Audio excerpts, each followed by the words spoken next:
Hello दोस्तों, कैसे हैं आप सब। स्वागत है आप सभी का कॉमिक वर्ल्ड 2.0 पर। जैसा कि आप लोग जानते हैं कि काफ़ी दिनों से मेरी तबीयत ख़राब चल रही थी, जिसकी वजह से मैं रीडिंग नहीं कर पा रहा था और मेरा काम मिस्टर राजेश ग्रेवाल कर रहे थे। तो अब चूँकि दवाइयाँ वगैरह ट्रीटमेंट लेने के बाद काफ़ी रिलीफ मुझे महसूस हो रहा है, तो मैं वापस आया हूँ अपनी रीडिंग करने। तो चलिए दोस्तों, शुरू करता हूँ अपने कत्ल की सुपारी का चौथा भाग। घर से निकलकर सड़क पर पहुंचा ही था कि अभिमन्यु और बजरंगी नजर आए। मुंह में जैसे पुनः पुनैन की गोली घुल गई। मैं उनसे बात नहीं करना चाहता था, लेकिन अभिमन्यु ने बाइक गाड़ी के ठीक सामने अड़ा दी। मुझे ब्रेक मारने पड़े। उस वक्त उनकी आमद को नापसंद करने के 3 कारण थे। पहला, वे जब भी आते थे खिड़की के अंदर से खुली होने का जिक्र ज़रूर करते थे। दूसरा, मुझे डर था कि कहीं उन्होंने ऑटो वाले को ना खोज निकाला। और तीसरा, इस वक्त मेरे दिमाग में इसके अलावा और कुछ नहीं था कि मैं मरने वाला हूँ। जाने कब किस तरफ से वो गोली चलेगी जो मेरा भेजा उड़ा जाएगी। बाइक की पिछली सीट पर बैठा बजरंगी उतरा और तेज़ी से दौड़ता हुआ मेरी गाड़ी के ड्राइविंग डोर पर आकर बोला, तुमसे कुछ बातें करनी है हुजूर। सॉरी इंस्पेक्टर, मैंने अपने लहजे को संतुलित रखने की भरपूर कोशिश की थी। इस वक्त मेरे पास टाइम नहीं है, बस 2 मिनट की बात है सरकार। देखो इंस्पेक्टर, मैं संजीदगी से बोला, मेरे घर में चोरी हुई सो हुई, लेकिन उससे ज़्यादा पुलिस में कंप्लेंट करके पछता रहे हैं। आप सुबह शाम आ जाते हैं, एक तरीके से जीना मुहाल कर दिया हमारा। आखिर आप चाहते क्या हैं? हम तो पब्लिक सर्वेंट हैं जनाब। आपके यहाँ हुई चोरी को खोलने के लिए दिन रात एक किए हुए हैं, उसी की प्रोग्रेस रिपोर्ट देने के लिए बार बार पधार रहे हैं, और आप कह रहे हैं कि हमने आपका जीना मुहाल कर दिया है। ये तो कायदे की बात ना हुई। आपको चोर के पीछे भागना चाहिए या मेरे? भाग तो चोर के पीछे ही रहे हैं सरकार। मेरा माथा ठनका। ये क्या कह रहा है ये? चोर के पीछे भाग रहा है? ये कहीं मुझे ही तो चोर नहीं कह रहा। मेरी स्थिति चोर की दाढ़ी में तिनका वाली थी, शायद इसलिए लहजा लरच गया। क्या कहना चाहते हो? जो भी कहना चाहता हूँ, टाइम तो दीजिए कहने का। कहाँ ना, अभी टाइम नहीं है। कहाँ जा रहे हैं? ऑफिस जा रहा हूँ, पहले ही लेट हो चुका हूँ। वह चुप हुआ, लेकिन एक पल के लिए। अगले पल मुंह से ओके शब्द निकाला और तेजी से गाड़ी के सामने से होता हुआ बगैर मेरी परमिशन के बाई तरफ वाला गेट खोलकर बगल वाली सीट पर गिरता हुआ सा बोला, चलो दोनों काम हो जाएंगे। तुम अपने ऑफिस की तरफ भी बढ़ना शुरू कर दोगे और वे बातें भी हो जाएंगी जो मैं करने आया हूँ। अब मेरे पास कोई ऑप्शन नहीं था। कुछ देर तो कुछ कहते ही ना बन पड़ा, बस देखता रहा उसकी तरफ। फिर गाड़ी के सामने बाइक अड़ाए खड़े अभिमन्यु की तरफ देखता बोला, वो हटे तो गाड़ी बढ़ाऊँ? बजरंगी ने विंडो से सिर बाहर निकालकर ऊंची आवाज़ में अभिमन्यु से कहा, पायलट बनकर साथ साथ चल भैया, साहब के पास टाइम कम है, इसलिए चलती गाड़ी में बात कर लेते हैं। अभिमन्यु ने यू टर्न लिया और बाइक आगे बढ़ा दी। मुझे भी गाड़ी बढ़ानी पड़ी। कुछ देर बाद अभिमन्यु वाकई हमारे पायलट की तरह आगे आगे चल रहा था और मेरी गाड़ी उसके पीछे। उस वक्त मैं सोच रहा था कि अगर जटाशंकर के शूटर्स इस वक्त हमला करते हैं तो बजरंगी बेआई में फंस सकता है। फिर लगा, बजरंगी का गाड़ी में बैठना ठीक ही हुआ है। वे मुझे शूट करने के इरादे से सड़क पर आए भी हों तो मुमकिन है पुलिस को देखकर ठटक जाएं, इरादा स्थगित कर दें, हमले को आज की जगह कल पर टाल दें। लेकिन फिर दिमाग में विचार आया, वे ऐसा भी तो सोच सकते हैं कि उनका शिकार पुलिस सिक्योरिटी लिए घूम रहा है। जटाशंकर के शूटर हैं वे, भला पुलिस से कहाँ डरते हैं? उन्हें हमला करना होगा तो करके ही मानेंगे। मुझे विचारों में गुम हुआ देखकर बजरंगी ने पूछा, शुरू करें? हाँ हाँ, मेरे मुंह से जैसे किसी और ने शब्द ढकीले। हमने ऑटो वाले को पकड़ लिया है। मेरा दिल धक्क से रह गया। वही हुआ था जिसका डर था। मुंह से बस एक ही शब्द निकला, कैसे? आसान था। अम्बेडकर नगर की ऑटो यूनियन के अध्यक्ष से पता लगाने के लिए कहा कि सोमवार की रात कौन ऑटो वाला रेलवे रोड थाने में बाइक चोरी की कंप्लेंट करने पहुंचा था। बात फैली तो ऑटो वाला खुद ही सामने आ गया। कहने लगा, उस वक्त पुलिस वालों ने मुझे भाव नहीं दिया था। तो क्या, पीठ नहीं ठोकोगे मेरी? किस लिए पीठ ठोकूं? इतनी जल्दी चश्मदीद गवाह जो निकाल मारा?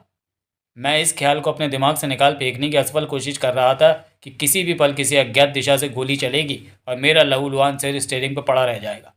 इस कोशिश के साथ ही कहा था मैंने, देखिए इंस्पेक्टर साहब, मुझे किसी चश्मदीद वश्मदीद की गवाह से कुछ लेना देना नहीं है। मेरे पास आकर ये पल पल की जानकारियाँ देना बंद कीजिए। अब आप सिर्फ तब आएँ जब मेरे 5 लाख बरामद हो जाएं। हो जाएंगे, बजरंगी ने कहा, वो भी हो जाएंगे। ऑटो वाले को चोर के सामने खड़ा करने की देर है, वह उसे पहचान लेगा। मैंने धाड़ धाड़ करते दिल के साथ पूछा, और चोर कहाँ है? पहले तो रवि किशन को उसके सामने खड़ा करूँगा। तुमने फिर वही बकवास करनी शुरू कर दी। मैं भन्ना आ गया। इसमें बकवास वाली बात क्या है हुजूर? मैं बोला, जिस पर शौक होगा उसके साथ इतना तो करना ही पड़ेगा। जी चाह रहा था कि बजरंगी के जबड़े पर एक घूंसा मारकर गाड़ी से बाहर फेंक दूं। इधर मेरी मानसिक स्थिति उस व्यक्ति जैसी थी जो आत्महत्या के लिए कदम उठा चुका था। उधर वो मुझे किन्हीं और ही बातों में उलझाए हुए था। अपने हालात के चक्रव्यूह में फंसा जोश में भरा शख्स आत्महत्या के लिए तो कदम तो उठा लेता है, पर जब मौत उस पर झपटने लगती है तो बचने के लिए हाथ पैर मारता है। मेरी स्थिति ठीक वैसी ही थी। अपने कत्ल की सुपारी तो मैं दे चुका था, लेकिन उस वक्त जब मुझे लग रहा था कि किसी भी तरफ से कोई गोली आने वाली है तो हमेशा के लिए मेरा काम तमाम कर देगी, तो दिमाग पर मौत का खौफ सवार होने लगा था। मरने से डर लग रहा था मुझे। जी चाह रहा था ये काम आज ना हो, ज़िंदगी का एक और दिन मुझे मिल जाए, ये दिन उनके साथ गुजार सकूं जिनसे प्यार करता हूँ। उस चौराहे पर पहुंचा जहाँ से दो रास्ते मेरे ऑफिस के लिए जाते थे। एक छोटा था, दूसरा लंबा। जाहिर है आमतौर पर छोटे रास्ते से ही जाता था, हर कोई ऐसा ही करेगा। पर उस वक्त जहन में आया लंबे रास्ते से जाना चाहिए। अगर जटाशंकर के शूटर्स मुझे मारने की फिराक में होंगे तो इसी रास्ते पर, यानी जो छोटा रास्ता उसी पर होंगे। कम से कम अगर आज मुझे उन्हें चकमा देना है तो लंबे रास्ते पर निकल जाना चाहिए। गाइस काफ़ी ब्लैकनेस है, ये चीज़ समझ में नहीं आ रही है, लेकिन मेन बात यह है कि उसने गाड़ी लंबे रास्ते पर ले ली थी। अभिमन्यु की जो बाइक है वो छोटे रास्ते पर आ रही थी, जिसे देखते ही बजरंगी ने ये कहा कि अरे ये क्या कर रहे हो, ये महापालिका का रास्ता है, ऐसा कुछ हुआ है। आगे बढ़ते हैं। ये भी है, मेरा लहजा बेहद ठंडा था। मगर ये रास्ता लंबा है, छोटा तो वही है। वह मेरे फैसले पर चकित था। बेवजह घूमकर जाने से क्या फ़ायदा, उधर ट्रैफिक मिलता है, इधर रास्ता साफ है। मैंने अपनी बात ऊपर रखने के लिए कहा, कभी कभी तो जाम भी मिल जाता है, एक बार फंसे तो आधा घंटा गया। अरे पर अभी तो उधर गया था, मैं बैक व्यू मिरर में देखता बोला, लेकिन हमें उधर मुड़ते देखकर वापस इधर ही आ गया। उसने पूछा, उससे मिलना नहीं चाहोगे? किससे? मेरे मुंह से निकला, ऑटो वाले से। ओफो, उसने फिर वही राग छेड़ दिया था। लगभग झल्ला कर कहा मैंने, मैं उससे मिलकर क्या करूँगा? बहरहाल उसने तुम्हारे यहाँ चोरी करने वाले को देखा है, तो मैं क्या करूँ? मैं खींच गया था। मुझे चोर से मतलब है, या उसे पहचानने वाले से? बल्कि मुझे तो चोर से भी मतलब नहीं है, मुझे मतलब अपने 5 लाख से। वो मिलते हो तो कहीं भी चलने के लिए तैयार हूँ, और अगर वे ही नहीं मिलने तो प्लीज़ अपनी इन्वेस्टिगेशन बंद कर दो, मुझे इसमें कोई दिलचस्पी नहीं है। उसने गौर से मेरी तरफ देखते हुए कहा था। मेरे ख्याल से उससे मिलने की जिज्ञासा तो होनी चाहिए तुम में। मुझे लगा बजरंगी ज़बरदस्ती मुझे ऑटो वाले के सामने ले जाकर खड़ा करना चाहता है। दिमाग में सवाल उभरा, क्यों? क्या वह यह शक कर रहा है कि चोर मैं ही हूँ? घुमा फिरा कर क्या वह ऑटो वाले से मेरी शिनाख्त कराना चाहता है? इन विचारों ने मेरे होश फाख्ता कर दिए थे। बजरंगी से कुछ कहने के लिए मोला मुंह खुला था कि खुला ही रह गया। सारे जिस्म में ऐसी तरंगें दौड़ी थी जैसे किसी ने बिजली के नंगा तार छुड़ा दिया हो। और ऐसा इसलिए हुआ था क्योंकि उसी वक्त मेरी नज़र मोटे होंठ वाले उल्टे तवे जैसे काले और गंजे शख्स पर पड़ी थी। उनमें से एक पर जो गुलमोहर होटल में मिले थे, जिन्होंने तलाशी ली थी। वह तेज़ी से दौड़ रही एक खुली जीप में खड़ा था। दोनों हाथों में एक गन थी। जीप मेरी गाड़ी के बगल में पहुंच चुकी थी। वह मुझे निशाना बनाने की कोशिश कर रहा था। बचो! मेरे अलग से बहुत ज़ोरदार चीख निकली और पैर ने खुद ब खुद ब्रेक पैडल दबा दिया। दो काम एक साथ हुए। पहला, टायरों की ज़ोरदार चिंगाड़ के साथ मेरी गाड़ी तिरछी होकर सड़क पर फिसलती चली गई और एक अन्य गाड़ी से जाकर टकराई। दूसरा, धाई की ज़ोरदार आवाज़ के साथ एक गोली चली। मुझे लगा मेरी ई लीला समाप्त हो गई, लेकिन नहीं, अभी मैं नहीं मरा था। जाने किस वजह से गोली मेरी गाड़ी के पिछले कांच में लगी थी और वह चारों तरफ बिखर गया था। सड़क पर अफरा तफरी और चीख पुकार मच गई। जीप आगे निकल गई थी। इधर अचानक ब्रेक लगने के कारण बजरंगी का सिर डैशबोर्ड से टकराया था। हालत मेरी भी खराब थी, लेकिन देखा कि बजरंगी अपने हॉलस्टर से रिवॉल्वर निकाल चुका था। मेरे दिमाग ने कहा ही था कि मुझ पर हमला हुआ और मैं बच गया हूं कि उसी जीप को वापस आते देखा। मोटे होंठ वाला अब भी उस पर गन लिए खड़ा था। मैं समझ गया वह मेरा काम तमाम किए बगैर नहीं जाएगा। गिग्गी बन गई मेरी। सारा शरीर कांपने लगा। लाख चेष्टाओं के बावजूद मुंह से आवाज़ न निकल सकी। जीप तेज़ी से गाड़ी के नज़दीक आ रही थी। मैंने खुद को डैशबोर्ड के नीचे छुपाना चाहा, मगर स्टीयरिंग ऐसा नहीं करने दे रहा था। जीप को वापस आते बजरंगी ने भी देख लिया था। उसने जीप की तरफ रिवॉल्वर ताना। तभी थाएं थाएं एक साथ दो गोलियां चली। एक गोली मोटे होठ वाले ने मुझ पर चलाई थी, लेकिन उससे क्षण भर पहले एक गोली अभिमन्यु जीप के अगले टायर पर चला चुका था। टायर जोरदार आवाज़ के साथ फटा। जीप बुरी तरह लहराई। उसी के कारण मोटे होठ वाले द्वारा मुझ पर चलाई गई गोली गाड़ी की छत से टकराई। सड़क पर घिसटने के बाद जीप उलट गई थी। जोश में भरा अभिमन्यु हाथ में रिवॉल्वर लिए जीप की तरफ दौड़ा चला जा रहा था। उस दृश्य को देखकर बजरंगी गाड़ी से कूदा और चीखा, रुक जा अभी, ये क्या बेवकूफ़ी कर रहा है। पर वो आवाज़ या तो अभिमन्यु तक पहुंची ही नहीं, या उसने उसे सुनकर भी अनसुनी कर दिया था। मैं अपने स्थान पर पड़ा चूड़ी के मरीज की मानिंद कांप रहा था, जबकि अभिमन्यु को रुकता न देख बजरंगी भी उसी तरफ दौड़ा। अभिमन्यु अभी फुटपाथ पर पड़ी जीप तक पहुंच भी नहीं पाया था कि उसके पीछे से दो आदमी प्रकट हुए। एक मोटे होठ वाला और दूसरा वो जिसने गुलमोहर होटल के कमरा नंबर 1260 का दरवाज़ा खोला था। वो जिसके बाएं गाल पर चाकू के जख्म का निशान था। उसे वहाँ मैंने पहली बार देखा। पहले शायद इसलिए नहीं देख पाया था क्योंकि वह जीप ड्राइव कर रहा था, और मेरे तो मोटे होंठ वाले को देखते ही होश इतने फाख्ता हो गए थे कि कुछ दिखाई कैसे देता। वो भी तब जब मैंने उसे अपनी तरफ गन ताने देखा था। उन दोनों को गाड़ी की बैक से प्रकट होता देख अभिमन्यु थोड़ा ठिठका। अभी वह अपने रिवॉल्वर से उन पर गोली चलाने ही वाला था कि मोटे होठ वाले के हाथों में दबी गन गड़जी। इस बार निशाना मैं नहीं, अभिमन्यु था। गोली अभिमन्यु का भेजा उड़ा गई। एक चीख के साथ जहाँ का तहाँ गिर गया वह। मुझे कुछ नहीं हुआ था, लेकिन उस दृश्य को देखकर मैं इस कदर चीखने लगा जैसे चीखने वाली मशीन हूँ। बजरंगी ने तेजी से खुद को सड़क पर खड़ी एक गाड़ी की बैक में छुपाया था।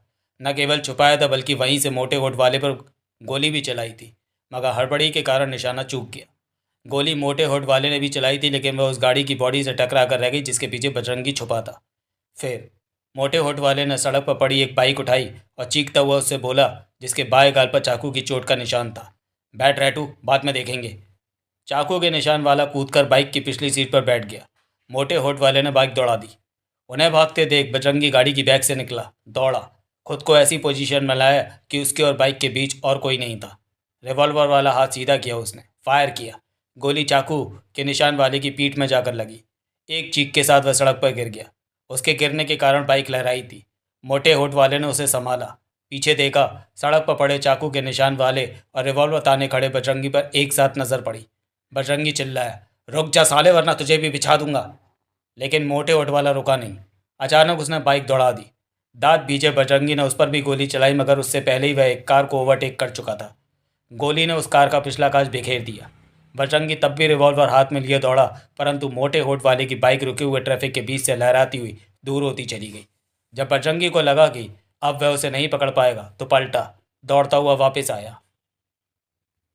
पीठ में गोली लगी होने के बावजूद चाकू के निशान वाला उठने की नहीं बल्कि थोड़ी दूर पड़ी अपनी गन तक पहुंचने की कोशिश कर रहा था। उसके नज़दीक पहुंचे बजरंगी ने उससे पहले गन उठाई और फिर उसी गन की बट से चाकू के निशान वाले को पीटना शुरू किया, तो रुका ही नहीं। जुनूनी अवस्था में मारता चला गया। चाकू के निशान वाले के मुंह से चीखें नहीं बल्कि डकराहटें निकल रही थीं, और बजरंगी पर उन डकराहटों का कोई फर्क नहीं पड़ा। वह तब तक मारता रहा जब तक चाकू के निशान वाले के मुंह से डकराहटें निकलनी बंद ना हो गई। जब बजरंगी ने बटों की मार की कोई प्रतिक्रिया होते न देखी, तो गन एक तरफ फेंकी और कुछ देर अपने स्थान पर खड़ा हाफता रहा। फिर जैसे कुछ याद आया, तेजी से दौड़ता सड़क पर पड़े अभिमन्यु के करीब पहुंचा। उसके सीने पर हाथ रखा, नब्ज चेक की और फिर वहीं उसी के पास घुटनों के बल बैठकर चेहरा हाथों में छुपाए रोने लगा। आतंकित भीड़ सन्नाई सी उसे देख रही थी। मेरी मेरी हालत सबसे खस्ता थी। समझ में नहीं आ रहा था कि क्या होना था, क्या हो गया। मुझे बजरंगी के हुक्म पर थाने में कुर्सी पर बैठा कर रखा गया था। सारा स्टाफ गमज़दा था। बजरंगी जाने कहाँ चला गया था। मैंने कई पुलिस वालों से पूछने की कोशिश की, लेकिन किसी ने नहीं बताया। सब मुझे नफरत भरी नज़रों से देख रहे थे। करीब 1 घंटे बाद बजरंगी लौटा।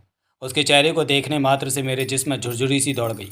ज्वालामुखी के दहाने सा नज़र आ रहा था वह। आंखों में खून उतरा हुआ था। उन सुलगती आंखों से उसने मुझे ऐसे अंदाज में देखा था जैसे जलाकर भस्म कर देना चाहता हो। कोशिश के बावजूद मेरे मुंह से आवाज़ नहीं निकल रही थी।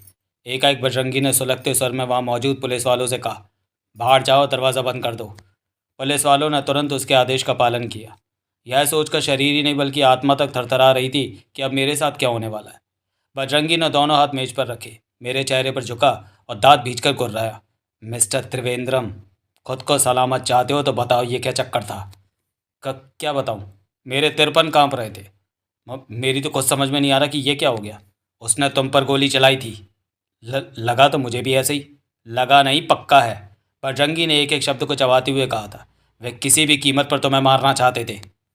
यही सोचकर तो मेरे होश उड़े जा रहे हैं। तुम्हारे सिर्फ होश उड़े जा रहे हैं, जबकि मेरा एक ऐसा होनहार सब इंस्पेक्टर उड़ गया जिसके सामने सारी लाइफ पड़ी थी। छोड़ूंगा नहीं उसके हत्यारों को। वे जो भी हैं, एक एक को चुन चुन कर मारूंगा। अभिमन्यु की शहादत ने बजरंगी के दिलो दिमाग में ज्वाला भर दी थी और तुम्हें उनके बारे में बताना होगा। मुझे? हलक से चीख सी निकल गई। मैं उनके बारे में क्या बता सकता हूँ? कौन है वे? मुझे क्या पता। बकवास मत करो। उसने गिरेबान पकड़कर मुझे कुर्सी से उठा लिया था। तुम्हें इल्म था, बल्कि है कि कोई तुम्हारे कत्ल की फिराक में है, इसलिए तुमने छोटा रास्ता छोड़कर लंबे रास्ते को चुना, लेकिन उन्होंने वहाँ भी हमला कर दिया। नहीं नहीं, ऐसी कोई बात नहीं है। इसके अलावा और कह भी कह सकता था। मैंने तो वह रास्ता सिर्फ खुला होने की वजह से चुना था। दूसरे रास्ते पर भीड़। खामोश बतहाड़ा। मैं सहम कर चुप रह गया। यह राग बंद नहीं किया तो मैं तुम्हारी चमड़ी उधेड़ दूंगा। दांत किटकिटाता हुआ कहता चला गया। मैं नहीं मान सकता कि कोई इस कदर तुम्हारी हत्या का तलबगार है कि एक हमला नाकाम होने पर दूसरा हमला करने के लिए जीप घुमा कर लाता है और तुम्हें उसके बारे में इल्म ही ना हो। आप यकीन कीजिए, मुझे कुछ नहीं मालूम। कहने के साथ मैं सच में रोने लगा था। पहले तुम्हारे घर में चोरी होती है, ऐसी रहस्यमय चोरी जिसके तुम्हारे घर के ही किसी मेंबर का मिला होना लाजमी है, और फिर तुम्हें कत्ल करने की कोशिश की जाती है। इसके बावजूद तुम्हें इल्म नहीं है कि वो कौन है जो तुमसे इतनी रंजिश रखता है। वो कौन है जो तुम्हें इस दुनिया में नहीं देखना चाहता। इतने बुग्गे कैसे हो सकते हो तुम कि ऐसे आदमी के बारे में ज़रा भी इल्म नहीं है। मैंने तो कभी किसी का कुछ नहीं बिगाड़ा। ज़रूर बिगाड़ा होगा, और कुछ बिगाड़ा है, और कुछ ज़्यादा ही बिगाड़ा होगा। कोई ऐसे ही किसी का कत्ल करने पर आमादा नहीं होता, और वे छोटे मोटे अपराधी नहीं हैं, बहुत ही घुटे हुए और ख़तरनाक हैं। मैं इसी वर्दी में तुम्हारी गाड़ी में बैठा था। वर्दी पहने अभिमन्यु पीछे था, पर वे पुलिस की वर्दी से ज़रा भी नहीं डरे। हमारी मौजूदगी के बावजूद तुम्हें कत्ल करने का इरादा नहीं बदला, बल्कि एक हमला नाकाम होने पर लौट कर आए, दूसरा हमला किया। साफ जाहिर है मिस्टर त्रिवेंद्रम, ऐसे लोग तुम्हें छोड़ेंगे नहीं। रेटू का साथी फरार हो गया है, वह फिर हमला करेगा। तुम्हें बचाने के लिए हर बार कोई अभिमन्यु अपनी जान देने के लिए सामने नहीं आएगा। खुद को बचाना चाहते हो तो सोचो, सोचो ऐसा कौन कर सकता है। सोचता क्या? मुझे तो मालूम था, लेकिन जो मालूम था वो बता कैसे सकता था, इसलिए बात को टालने की गरज से बोला। फिलहाल तो सूझ नहीं रहा इंस्पेक्टर साहब। सोचने की कोशिश करूंगा कि मेरी हत्या का तलबगार कौन हो सकता है, और सूझेगा तो ज़रूर बताऊंगा। तुम्हारे ही फेवर में होगा ये, समझता हूँ। तुम्हें इस बात का इल्म है ना कि मेरा एक युवा सब इंस्पेक्टर तुम्हारी वजह से मरा है? उसने दांत किटकिटाकर पूछा था। मेरे मुंह से बोल ना फूट सका। आंसू थे कि थमने का नाम नहीं ले रहे थे। इसमें कोई शक नहीं है कि अभिमन्यु की मौत का मुझे भी उतना ही दुख था जितना बजरंगी को था। रह रहकर वो सारा मंजर मेरी आंखों के सामने तैर रहा था। निश्चित रूप से वो मुझे बचाने के चक्कर में शहीद हुआ था, लेकिन फिर भी उसके हत्यारों को जानता होने के बावजूद मैं क्या कर सकता था। बजरंगी ने पुनः कुछ कहने के लिए मुंह खोला ही था कि तभी दरवाज़ा खुला। एक पुलिस वाले ने अंदर आते हुए कहा, रेटू को होश आ गया है सर। बजरंगी ने एक झटके से मेरा गिरबान छोड़ दिया, जैसे इंतज़ार ही रेटू के होश में आने का कर रहा हो। तेजी से दरवाजे की तरफ बढ़ा। मैं जल्दी से बोला, मैं जाऊं इंस्पेक्टर? वह ठिठका, कुछ देर सोचा, जैसे सोच रहा हो मेरा क्या करे। फिर पुलिस वाले से बोला, जीप में इसे इसके घर छोड़ाओ, फोर्स के साथ जाना। जितने ढीठ वे हैं उसे देखते हुए कोई भरोसा नहीं कि फिर हमला कर दें। और हाँ, इसके घर पर भी 2 पुलिस वालों की ड्यूटी लगा कर आना। जो लोग भारी सड़क पर हमला कर सकते हैं, उन्हें इसके घर पर हमला करने में क्या हिचक होगी। मेरी रीढ़ की हड्डी में सिहरन दौड़ गई। मुझे जीप में बैठा लिया गया। उसमें ड्राइवर सहित 6 पुलिस वाले थे, सभी हथियारों से लैस, जैसे किसी युद्ध पर जा रहे हैं। मैं उनके बीच सैंडविच बना हुआ था। बाइकों पर 2 पुलिस वाले जीप के आगे चल रहे थे, 2 पीछे। ये विचार खौफ बनकर हर पर मेरी शिराओं में दौड़ रहा था कि जटाशंकर के आदमी किसी भी पल पुनः हमला कर सकते हैं, और मेरी लाश उसी तरह सड़क पर पड़ी रह जाएगी जिस तरह अभिमन्यु की पड़ी रह गई थी। कितना दुरुस्त कहा था बजरंगी ने। हमलावरों को पुलिस का ज़रा भी खौफ नहीं था। अभिमन्यु ने एक्स्ट्रा ऑर्डिनरी बहादुरी ने दिखाई होती तो वे उसी वक्त मेरा काम तमाम कर चुके होते। इसमें कोई शक नहीं है कि भले ही अपने कत्ल की सुपारी मैंने खुद दी थी, मगर उस वक्त मरने से बहुत डरा हुआ था। जैसे तैसे जीप घर पहुंची। सुगंधा, अभिषेक और कीर्ति को घटना के बारे में पता लगा तो घर में कोहराम मच गया। माता पिता से छुपाने की कोशिश की गई, परंतु इतना तो उन्हें भी पता लग गया कि किसी ने मुझे मारने की कोशिश की थी। मैं तो बच गया, लेकिन एक पुलिस वाला मारा गया। वे दोनों भी कमरे से निकल आए। मैंने समझाकर वापस भेजने की कोशिश की, परंतु नहीं माने। दुख और गुस्से में डूबे बाबूजी तो कहने भी लगे, ज़रूरी ये काम त्रिदेव का है, उसी ने शूटर भेजे होंगे। नहीं, माँ तड़प उठी थी, इतना नहीं गिर सकता वो। बाबूजी को ताव आ गया कि अब भी तुझे ये बताना पड़ेगा कि वह किस हद तक गिर सकता है। किसी तरह उसे मेरे सामने ले आओ, मैं उसे समझाऊंगी। बंद कर अपनी बकवास। तू नहीं जानती, जो एक बार जुर्म की दुनिया में घुस जाता है उसकी कोई लिमिट नहीं रह जाती, कोई ईमान धर्म नहीं रह जाता, कुछ भी कर सकता है वो। इस बार माँ से पहले मैं बोल पड़ा। मेरे ख्याल से हमें इस पर डिस्कशन नहीं करना चाहिए बाबूजी। त्रिदेव का तो नाम भी नहीं लेना चाहिए। क्यों? इस बार सुगंधा भी फ्री थी। क्यों नहीं लेना चाहिए उस लंपट का नाम? समझने की कोशिश करो सुगंधा। बाहर पुलिस वाले खड़े हैं, उनके कानों में त्रिदेव का नाम पड़ गया तो बात बजरंगी तक पहुंच जाएगी, और बजरंगी अगर त्रिदेव पर जा चढ़ा तो वह यहाँ आ चढ़ेगा। यहाँ आकर वो उससे ज़्यादा और क्या बुरा करेगा, जितना करने की कोशिश कर चुका है। क्या किया उसने? मैं बाबूजी से सहमत हूँ, शूटर उसी ने भेजे होंगे। पक्के तौर पर ऐसा नहीं कहा जा सकता, क्योंकि हमारे पास कोई सबूत नहीं है। बगैर सबूत के ऐसा मान लेना। और कौन है ऐसा जो आपकी हत्या कराने की कोशिश करे? रोष से भरी सुगंधा ने मेरी बात काटी। आपने किसी का कभी कुछ बिगाड़ा ही क्या है? बिगाड़ा तो उसका भी नहीं है, लेकिन वो अब क्या कहूँ उसके बारे में। मैं सुगंधा की भावनाओं को समझ सकता था। उसका सुहाग उजाड़ने की कोशिश की गई थी, और उसकी नज़र में ऐसा एक ही शख्स था, तो उस पर तो जुनून सवार होना ही था। उस बेचारी को क्या पता था कि उसका पति उसका सुहाग उजाड़ने की दिशा में बढ़ चुका था। मैंने शांत स्वर में उसे समझाने वाले भाव से कहा था, सुगंधा, संकट की इस घड़ी में धैर्य खोकर हम अपना ही नुकसान करेंगे। मैं तुम्हारी इस बात से सहमत हूँ कि संभव है कि शूटर उसी ने भेजे। मेरे शब्दों पर गौर करो, संभव है पर पक्का नहीं है। और जब तक पक्का नहीं हो जाता तब तक हमें अपनी पुरानी नीति पर ही चलना चाहिए। इस नीति पर कि हमें कीचड़ में पत्थर नहीं मारना है। ऐसा करेंगे तो छींटे हम ही पर नहीं हमारे बच्चों पर भी पड़ेंगे। हाँ, यदि पक्का हो गया तो ये सोचकर अपनी नीति त्यागनी पड़ेगी कि क्लाइमैक्स हो गया है। कैसे होगा पक्का? बजरंगी करेगा। बजरंगी? उसका सब इंस्पेक्टर मरा है, उस पर हत्यारे तक पहुंचने और बदला लेने का जुनून सवार है। एक शूटर उसके कब्जे में भी है। फिलहाल जख्मी है, लेकिन बजरंगी उसे छोड़ेगा नहीं। पहला मौका मिलते ही टॉर्चर करेगा। भले ही शूटर चाहे जितना पक्का हो, लेकिन मुझे यकीन है बजरंगी उससे वह नाम उगलवा लेगा जिसने उन्हें भेजा होगा। यदि वह नाम त्रिदेव का हुआ तो हम कीचड़ में पत्थर न फेंकने वाली अपनी नीति से बाहर निकल आएंगे, लेकिन उससे पहले अपने मुंह से उसका नाम लेना समझदारी नहीं है। ये भी तो मुमकिन है कि मेरी हत्या का तलबगार कोई और ही हो, और हम बेवजह त्रिदेव को अपने प्रति उग्र होने का मौका दे दें। सुगंधा के चेहरे पर मौजूद भाव बता रहे थे कि उस पर मेरे शब्दों का प्रभाव पड़ा है, लेकिन फिर उसने कहा, मेरी समझ में नहीं आ रहा कि ऐसा और कौन है जो आपको मारना चाहे। मैं सिर्फ बजरंगी के किसी निर्णय पर पहुंचने का इंतज़ार करने के लिए कह रहा हूँ, और वैसा हमें करना चाहिए। पापा, एकाएक अभिषेक बोला। मेरी और कीर्ति की समझ में कभी नहीं आया कि चाचा ने ऐसा क्या किया है कि इस घर में सबके लिए उनका नाम लेना निषेध है। अभिषेक, ये तो तुम जानते ही हो कि तुम्हारे चाचा गुंडे हैं। हाँ, पर आपके तो वे भाई हैं। आपकी हत्या के तलबगार क्यों होंगे? दादाजी और मम्मी क्यों कह रहे हैं कि शूटर्स उन्होंने भेजे होंगे? फिलहाल दादाजी और मम्मी की नहीं, मेरी बातों पर ध्यान दो, मैंने गंभीर स्वर में कहा था। और मुझे विश्वास है कि इस घटना से उसका कोई संबंध नहीं है। और ये कीचड़ में पत्थर वाली नीति क्या है? जवाब तो मैं उसके सवाल का भी नहीं देना चाहता था, परंतु अब वह बच्चा नहीं रह गया था। सब कुछ नहीं तो कुछ कुछ बातें ज़रूर उसकी समझ में आती थी, इसलिए बोला, जैसा कि तुमने सुना, तुम्हारे दादाजी का ऐसा विचार है कि जुर्म की दुनिया में गए शख्स का कोई ईमान धर्म नहीं रह जाता, वह कुछ भी कर सकता है। इसी विचार को आधार मानते हुए हमने ये फैसला लिया था कि इस घर में त्रिदेव का नाम नहीं लिया जाएगा, क्योंकि नाम लिया जाएगा तो मुमकिन है कभी उसके बारे में कोई नेगेटिव बात भी कह दी जाए, और अगर वह बात उसके कानों तक पहुंच गई तो वो कुछ भी बुरा कर सकता है। अर्थात हम कीचड़ में पत्थर नहीं फेंकेंगे, क्योंकि ऐसा करने से अपने दामन पर भी छींटे लगते हैं। वह चुप रह गया। मैंने बाबूजी को भी चुप कर दिया था, सुगंधा को भी और अभिषेक को भी, लेकिन अपना क्या करता?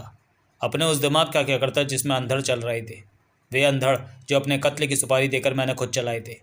मैं गिल्टी था। लग रहा था कि अभिमन्यु का हत्यारा मैं हूँ, लेकिन इस बात को किसी तरह किसी से कह भी तो नहीं सकता था। कहता भी तो क्या, कैसे? और अब तो ये भी समझ में नहीं आ रहा था कि मैं मरना चाहता हूँ या नहीं। मरना चाहता हूँ तो मरने से डर क्यों रहा हूँ? अभिमन्यु वाली घटना के बाद से घर से निकलना तो दूर, किसी खिड़की से बाहर तक नहीं झाँका था मैंने। लग रहा था कि बाहर झाँका और किसी सुलगती बुलेट ने मेरा भेजा उड़ाया। फिर लगता मारे बगैर काम नहीं चलेगा, मरना तो मुझे पड़ेगा ही। फिर क्यों नहीं सीना तान कर सड़क पर निकल जाता? इतनी हिम्मत नहीं थी मुझ में। शाम के वक्त बजरंगी आया। आते ही मुझसे पूछा, अपनी हत्या के तलबगार का नाम सूझा? मैंने सुगंधा, अभिषेक और कीर्ति की तरफ देखा तथा लहजे को संयंत्र रखने की चेष्टा के साथ बोला, नहीं, पर मैंने पता लगा लिया है कि वे दोनों जटाशंकर के प्यादे हैं। कौन जटाशंकर? मैंने पूछा। वो बोला, जटाशंकर का नाम नहीं सुना? नहीं, बहुत कुख्यात सुपारी किलर है। सुपारी किलर? मैंने जानकर अपनी ज़ुबान कपाई। भला मेरा किसी सुपारी किलर से क्या लेना देना? अखबार नहीं पढ़ते, टीवी नहीं देखते? सब कुछ करता हूँ, मगर जटाशंकर का नाम उन्होंने भी सुना है जिनका जुर्म की दुनिया से कोई वास्ता नहीं होता, क्योंकि यह नाम अक्सर अखबारों में छपता रहता है, टीवी पर आता रहता है। मैंने ध्यान नहीं दिया। अब ध्यान दे लो, तुम्हारी सुपारी उसी ने ली है। मैंने मूर्खों की मानन पूछा, तो तुम्हें कैसे मालूम? जिसे पकड़ा था उसी ने बताया। रेटू ने? उसका नाम मालूम है? वो तो दूसरे वाले ने घटनास्थल पर लिया था। उस दूसरे वाले का नाम बग्गा है। मैं चुप रहा। उसी ने कहा, दोनों शार्प शूटर हैं। मैं अब भी चुप रहा। वो साला रेटू काफ़ी सख्त जान निकला।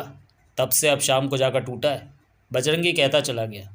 वो भी तब जब मैंने सारे हथकंडे अपना लिए। मरने को तैयार था लेकिन ज़ुबान खोलने को नहीं। मैंने कहा, साले इतनी आसानी से मरने भी नहीं दूंगा। और कहा ही नहीं, करके दिखाया। ऐसी हालत में पहुंचा दिया साले को कि मरने के लिए गिड़गिड़ाने लगा। और क्या बताया उसने? तुम्हारी सुपारी कल रात 11:30 बजे गुलमोहर होटल के रूम नंबर 1260 में ली गई। लेकिन मुख्य सवाल वहीं का वहीं है। बजरंगी बोला, सुपारी देने वाले को रेटू और बग्गा भी नहीं जानते। क्यों? रेटू के मुताबिक मंकी कैप और मफलर से चेहरा छुपाए हुए था। ओवरकोट के कॉलर भी खड़े कर रखे थे। मैंने ये सब सुनकर सुगंधा को चौंकते देखा। चौंक कर उसने मेरी तरफ देखा था लेकिन कुछ बोली नहीं। उसे आंख के इशारे से चुप रहने के लिए कहते हुए मैंने बजरंगी से पूछा, जटाशंकर तो जानता होगा? रेटू का कहना भी है और जटाशंकर के बारे में फेमस भी है कि ना तो उसे इस बात में कोई दिलचस्पी होती है कि सुपारी देने वाला कौन है, ना ही ये जानना चाहता है कि सुपारी देने वाला शिकार को क्यों मरवाना चाहता है। उसे सिर्फ सुपारी की रकम से मतलब होता है। सीधा सिद्धांत है उसका, पैसे दो कत्ल कराओ। तो क्या? तो ये कैसे पता लगेगा कि उसे सुपारी किसने दी? लगेगा। तुम मदद नहीं करोगे तब भी लगेगा। बजरंगी का लहजा तब भी भभक रहा था। मैं पता लगाऊंगा। इसलिए पता लगाऊंगा क्योंकि उसकी वजह से अभिमन्यु मारा गया है। और पता ही नहीं लगाऊंगा बल्कि उसे उसके अंजाम तक पहुंचाने से पहले दम नहीं लूँगा। और उसकी सज़ा सिर्फ और सिर्फ फांसी होगी। मेरे सारे शरीर में सहरन दौड़ गई थी। फिर भी दिमाग घुमाओ मिस्टर त्रिवेंद्रम। जिस तक पहुंचने के लिए मुझे जाने कितने पापड़ बेलने पड़ेंगे तुम उसका नाम एक झटके में बता सकते हो। पुनः वही बोला था। वह निश्चित रूप से ही तुम्हारा ही कोई परिचित है, क्योंकि कोई यूं ही किसी के मर्डर का तलबगार नहीं होता। कोई ना कोई बात तो हुई है जिसकी वजह से किसी ने 4.5 लाख रुपए खर्च किए। 4.5 लाख? यही सुपारी दी गई है तुम्हारे मर्डर की। मैंने यूं जाहिर किया जैसे सन्न रह गया हूँ। अब बताओ, कोई किसी अजनबी को मरवाने के लिए 4.5 लाख रुपए क्यों खर्च करेगा? ऐसा तो कोई तभी करेगा जब तुमने किसी का ज़्यादा ही अहित कर दिया होगा। कुछ मत छुपाओ मिस्टर त्रिवेंद्रम। इस वक्त कुछ भी मत छुपाओ मुझसे, क्योंकि ऐसा करना खुद तुम्हारे लिए ही घातक होगा। अगर किन्हीं हालात में फंसकर किसी के साथ कुछ ऐसा भी कर बैठे हो जिसके खुलने पर तुम्हारा कोई नुकसान होता है तब भी बता दो, क्योंकि ना बताने पर जो नुकसान हो सकता है मेरे ख्याल से उससे बड़ा नुकसान कुछ नहीं होता। ना बताने से सीधा साधा नुकसान ये होगा कि तुम देख ही चुके हो जटाशंकर के शूटर कितने खतरनाक होते हैं। बग्गा तो अभी हाथ में भी नहीं आया। करेले पर नीम चढ़ा ये कि जटाशंकर पर बग्गा और रेटू ही नहीं है, ऐसे शूटर्स की पूरी फौज है। उसके बारे में फेमस है कि एक बार जिसकी सुपारी ले लेता है उसका मरना निश्चित है। अगर खुद को बचाना चाहते हो तो उसका नाम लो जो तुम्हारी हत्या का तलबगार हो सकता है। किसका नाम ले दूं इंस्पेक्टर? किसका नाम ले दूं? मैं जैसे कसमसा उठा था। मेरे दिमाग में कोई नहीं आ रहा। तुम्हारी मर्जी। बजरंगी ने ऐसी सांस ली जैसे थक गया हो, निराश हो गया हो। वैसे एक पुलिस वाला होने के नाते तुम्हारी हिफाजत करना मेरा फ़र्ज़ है, और इस फ़र्ज़ को मैं उसी तरह अंतिम सांस तक निभाऊंगा जिस तरह अभिमन्यु ने निभाया। लेकिन फिर भी अगर जटाशंकर ने अपने रिकॉर्ड को बनाए रखा तो अपनी मौत के जिम्मेदार तुम और सिर्फ तुम होगे। जटाशंकर को क्यों नहीं पकड़ लेते? मैंने कहा, वही पकड़ा जाएगा तो फिर उसके शूटर मेरी हत्या क्यों करेंगे? बजरंगी यूं हंसा जैसे किसी बच्चे की बचकानी बात सुन ली हो। बोला, जटाशंकर मेमना नहीं है कि कोई दौड़े और उसे पकड़ ले। मतलब? रेटू जैसे प्यादे तक नहीं जानते कि वह कहाँ रहता है। रहना तो दूर, कहा तो ये जाता है कि उसकी असली शक्ल तक से कोई परिचित नहीं है। जिस शक्ल के साथ वह अपने आदमियों के सामने आता है वो उसकी असली शक्ल नहीं है। मेरी आंखों के सामने जटाशंकर का हुलिया घूम गया। दिमाग में सवाल उठा, क्या वो शक्ल नकली थी? क्या वह कोई उम्दा किस्म का फेस मास्क लगा पहने हुए था? मैं किसी निश्चय पर ना पहुंच सका। बजरंगी से पूछा, क्या ये पता नहीं लगाया जा सकता कि कल रात 11:30 बजे गुलमोहर होटल का वह रूम किसके नाम से बुक था? पता लगा लिया गया है। तो फिर रूम फर्जी आईडी पर बुक कराया गया था। मैं निरुत्तर हो गया। बजरंगी उसके बाद भी मुझ पर नाम बताने का दबाव डालता रहा, परंतु त्रिदेव का नाम लेना मेरे प्लान का हिस्सा नहीं था, इसलिए कुछ नहीं बोला। दरअसल बजरंगी को ये लग रहा था कि मैं अपनी हत्या के तलबगार का नाम जानता हूँ, मगर इसलिए नहीं बता रहा क्योंकि उससे मेरे किसी गुनाह से पर्दा उठ सकता है। बजरंगी चला गया, लेकिन हम सबके चेहरों की रंगत उड़ा गया था। उसने जटाशंकर के बारे में जो कहा था उससे सभी डरे हुए थे। खुद डरा हुआ होने के बावजूद जब मैंने सुगंधा, अभिषेक और कीर्ति के चेहरों पर मौत की काली छाया देखी तो दिल हाहाकार कर उठा। मेरी संभावित मौत से किस कदर डर गए थे बेचारे। मैंने खोखली हंसी हंसने की कोशिश करते हुए कहा, अरे तुम लोग इतने क्यों डर गए हो पगले? ऐसे चेहरे क्यों बना लिया तुमने? पापा, डरे हुए अभिषेक की आवाज़ मुझे ऐसी लगी थी जैसे गहरे कुएं से आ रही हो। अब तो मुझे भी लग रहा है कि कहीं ये सब चाचा ने ही ना किया हो। आप उनका नाम क्यों नहीं ले देते? बात वही है अभिषेक, मैं कीचड़ में पत्थर क्यों मारूं? बजरंगी इतना काबिल है कि वह ठीक उसी तरह सुपारी देने वाले का भी पता लगा लेगा जिस तरह जटाशंकर का लगाया है। वह त्रिदेव ही है या कोई और, खुद पता लग जाएगा। और जैसा कि इंस्पेक्टर कह रहा था, पहली बार बोली कीर्ति की आवाज़ को मैंने बुरी तरह कांपते महसूस किया। अगर उससे पहले जटाशंकर के शूटर कामयाब हो गए तो? आगे शब्द उसके मुंह से ना निकल सके थे। उसके चेहरे पर खौफ और आंखों में आंसू देखकर मेरी रूह तक रो पड़ी। आगे बढ़कर बाहों में भर लिया उसे। मुझे बहुत डर लग रहा है पापा। वो रो पड़ी थी। हम सब आपसे बहुत प्यार करते हैं। और कांपते सर में मैंने सफ़ेद झूठ बोला, इतनी मत डर मेरी तितली, मैं तुम्हें छोड़कर कहीं जाने वाला नहीं हूँ। अभी तो हाथ पीले करने हैं तेरे, तेरी डोली उठानी है, अमित के साथ भेजना है तुझे। वह मेरे सीने में मुकड़ा छुपाकर रो पड़ी। एकांत में मिलते ही सुगंधा ने कहा, कल रात 10 से 12:30 बजे तक तो आप भी घर पर नहीं थे और आप भी मंकी कैप, मफलर और ओवरकोट पहन कर गए थे। मुझे मालूम था सुगंधा ये कहेगी, इसलिए जवाब तैयार कर लिया था। तो नक्कर कहा था मैं। हाँ, जटाशंकर को सुपारी मैंने दी, अपने कत्ले की सुपारी खुद। अरे वह चिंकी, ऐसा कब कहा मैंने? और क्या मतलब हुआ तुम्हारे कहने का? मैंने तो बस यूं ही उसे कुछ भी कहने का मौका दिए बगैर मैं बोला, मैंने उसी समय नोट कर लिया था कि तुम्हें यह बात खटकी है कि जब बजरंगी ने सुपारी देने वाले के कपड़ों के बारे में बताया था, और चुप रहने का इशारा इसलिए किया था कि कहीं तुम उसके सामने ये ना कह दो जो अभी अभी कहा है। कह भी देती तो क्या हो जाता? वो मुझ पर शक करने लगता, सोचने लगता कि सुपारी देने वाला कहीं मैं ही तो नहीं हूँ। अरे ऐसा कैसे सोच सकता है कोई? क्या कोई खुद को मारने की सुपारी भी दे सकता है? कोई और सोच सके या ना सोच सके, पर बजरंगी सोच सकता है। बहुत टेढ़ा आदमी है वो, हर बात को उल्टी लेता है। जो शख्स सिर्फ खिड़की खुली होने के कारण तुम्हारे करेक्टर पर शक कर सकता है, एक तरह से तुम्हारे और रवि किशन के अवैध संबंधों का आरोप लगा सकता है, वो क्या नहीं सोच सकता? ये तो उसने कमाल ही किया। तभी तो कह रहा हूँ, वो सीधे अंदाज में नहीं सोचता। वो ये नहीं सोचेगा कि कल जितनी सर्दी थी, जितना कोहरा था, उसमें जाने कितने लोग मंकी कैप, मफलर और ओवरकोट पहनकर सड़कों पर निकले होंगे। लेकिन बस ये सोचेगा कि मैंने वे कपड़े क्यों पहने। इसलिए कह रहा हूँ, भूल से भी किसी से ये ना कह बैठना कि कल रात मैं घर से गया था, ये कपड़े पहने थे। उड़ती उड़ती यदि ये बात उसके कानों तक पहुँच गई तो उसे ये सोचने से भी कोई नहीं रोक सकता कि अपने कत्ले की सुपारी मैंने ही दी होगी। और अगर ऐसा हो गया तो उसकी जांच पटरी से उतर जाएगी। फिर शायद वो कभी सुपारी देने वाले तक नहीं पहुंच सकेगा, और हमारे सिरों पर जो तलवार लटकी हुई है वो यूं ही लटकी रहेगी। मैं यही सोच रही थी, सुगंधा ने कहा। क्या वो वक्त नहीं आ गया है जब बजरंगी को त्रिदेव के बारे में बता देना चाहिए? तुम फिर पुराना राग अलापने लगी सुगंधा। इस बात को क्यों नहीं समझ रही हो कि यदि सुपारी त्रिदेव ने दी है तो देर सवेर बजरंगी उस तक पहुंच जाएगा। हम अपने मुंह से उसका नाम लेकर आ वैल मुझे मार वाली कहावत को चरितार्थ क्यों करें? लेकिन अगर अगर उससे पहले जटाशंकर के शूटर्स, ये शंका कीर्ति ने भी व्यक्त की थी। मैंने पुनः उसकी बात काटी, और तुम जानती हो कि मैंने क्या जवाब दिया था। वह चुप ज़रूर रह गई, लेकिन मुझे लगा नहीं कि संतुष्ट हो गई है। उससे ज़्यादा संतुष्ट कराने के लिए मेरे पास कोई तर्क भी ना था, इसलिए मैं भी चुप रह गया। रात 9 बजे उस वक्त मैं अपनी स्टडी में था जब मोबाइल पर डॉक्टर अजय दुबलिश का फ़ोन आया। दिमाग में ये सवाल लिए हेलो कहा कि उसने अब मुझे फ़ोन क्यों किया है। दूसरी तरफ से डॉक्टर दुबलिश की चहकती हुई आवाज़ सुनाई दी, क्या तुम इसी वक्त मेरे पास आ सकते हो मिस्टर त्रिवेंद्रम? आपके पास? मैंने मरी हुई सी आवाज़ में पूछा। क्यों? तुम्हारे लिए खुशखबरी है। खुशखबरी? मेरे लिए? ऐसी खुशखबरी जिसे सुनकर तुम झूम उठोगे। मेरे होठों पर फीकी मुस्कान उभरी थी। इस बात को आपसे बेहतर कौन समझ सकता है डॉक्टर, की दुनिया की कोई खुशी अब मुझे झुमा नहीं सकती। झुमा सकती है, उसने दावे से कहा। मुझे मालूम है। तो बोलिए। नहीं, फ़ोन पर नहीं। कहा गया। उस खुशी के बारे में तो मैं तुम्हें अपने सामने बैठा कर ही बताऊंगा। ऐसा क्यों? उसे सुनकर जो भाव तुम्हारे चेहरे पर उभरेंगे उन्हें अपनी आंखों से देखने की तमन्ना है। ऐसी क्या खुशखबरी है? आ जाओ। मुझे घर के हालात और बाहर तैनात पुलिस वालों का ख्याल आया तो बोला, इस वक्त तो नहीं आ सकता। कोई बात नहीं, कल आ जाओ। कल 11 बजे क्लिनिक पर ही मिलूंगा। कहने के बाद डॉक्टर दुबलेश ने संबंध विच्छेद कर दिया। परंतु उस फ़ोन ने मेरे दिमाग में खलबली मचा दी थी। मेरे लिए खुशखबरी, और वो भी डॉक्टर दुबलेश के पास? क्या हो सकती है?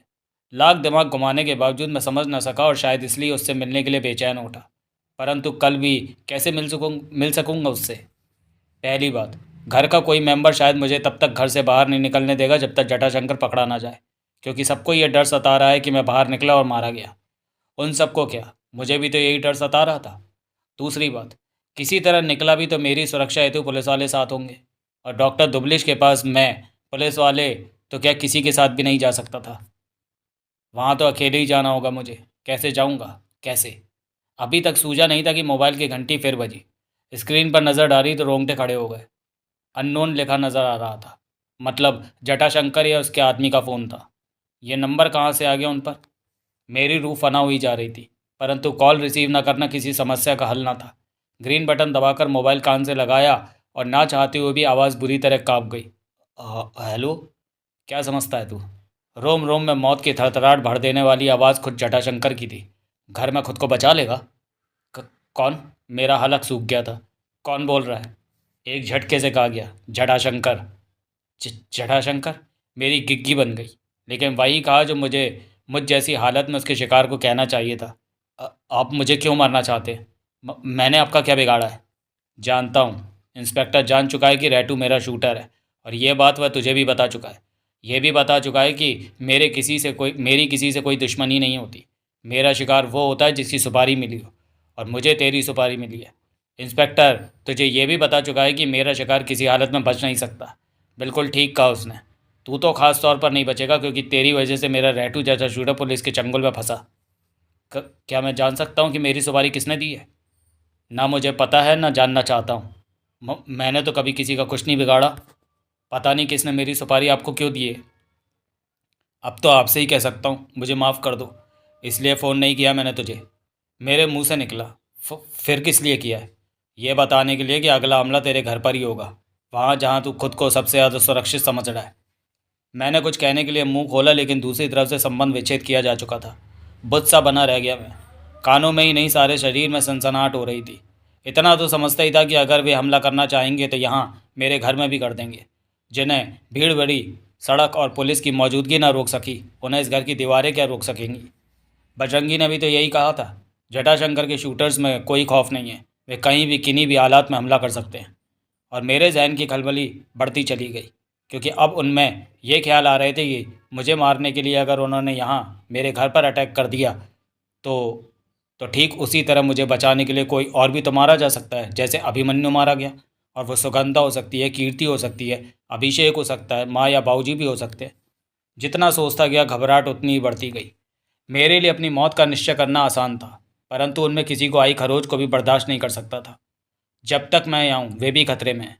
ये क्या बेवकूफ़ी किए बैठा हूँ मैं? उन्हें खतरे में क्यों डाले हुए हूँ? जब तक घर में हूँ तब तक वे सभी खतरे में हैं। मतलब उन्हें महफूज चाहता हूँ तो मुझे यहाँ नहीं होना चाहिए। जितना सोचा, अपना विचार उतना ही जचा। और फिर कल 11 बजे डॉक्टर दुबलिश के यहाँ भी तो जब पहुँचना है।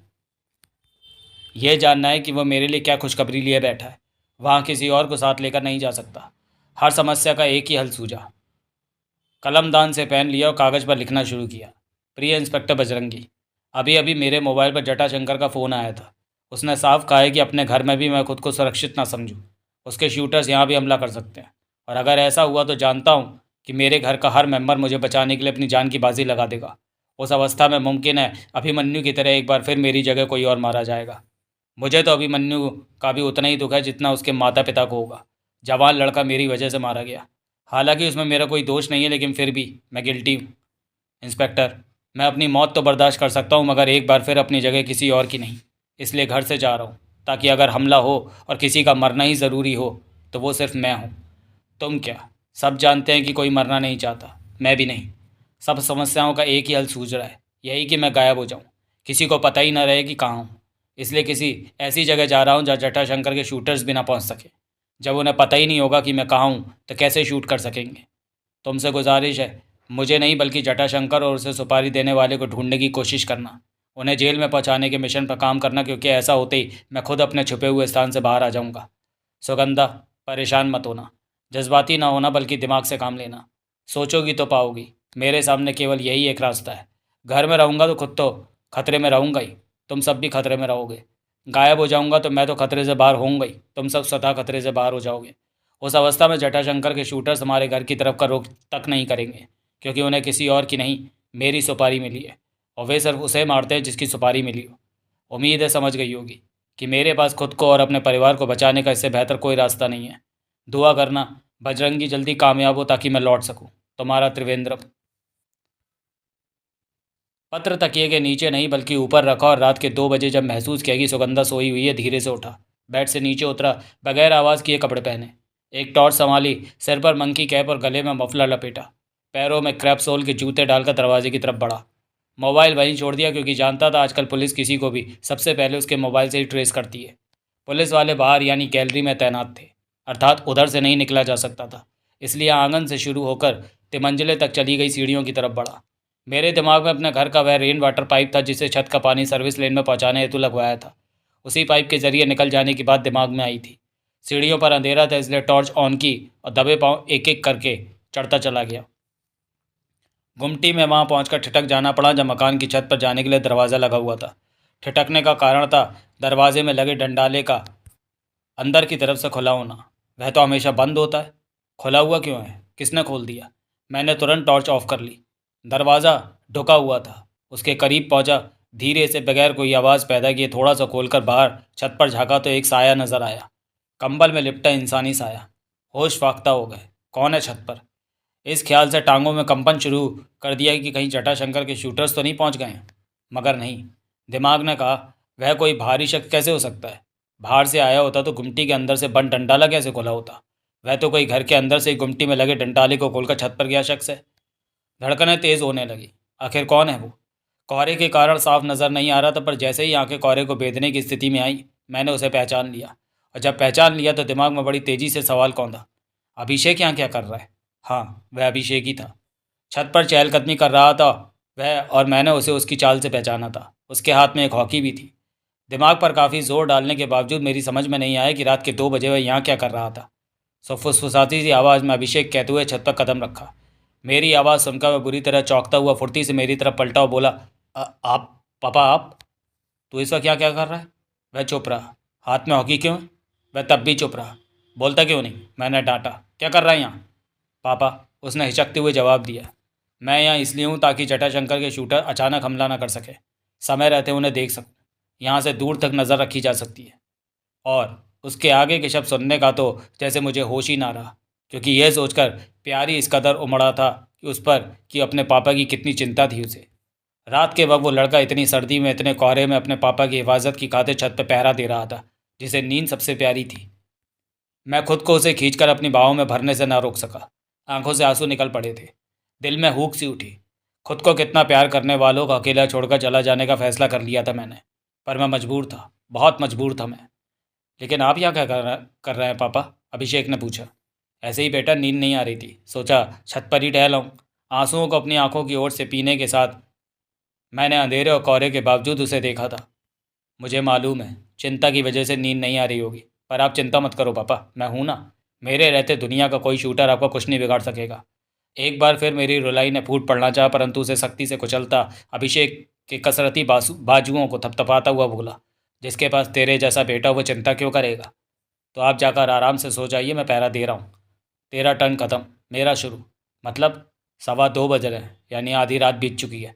अब तू सो जा, मैं पहरा दे लूँगा। नहीं पापा, मैं। उसने जिद की, मगर मैं भला सुनने वाला कहाँ था। सुन लेता तो वह काम कैसे होता जिसके लिए वहाँ पहुँचा था। हुक्म देकर नीचे भेज दिया। यही खूबी है मेरे बच्चों में, मैं हुक्म दे दूँ तो उसे टाल नहीं सकते।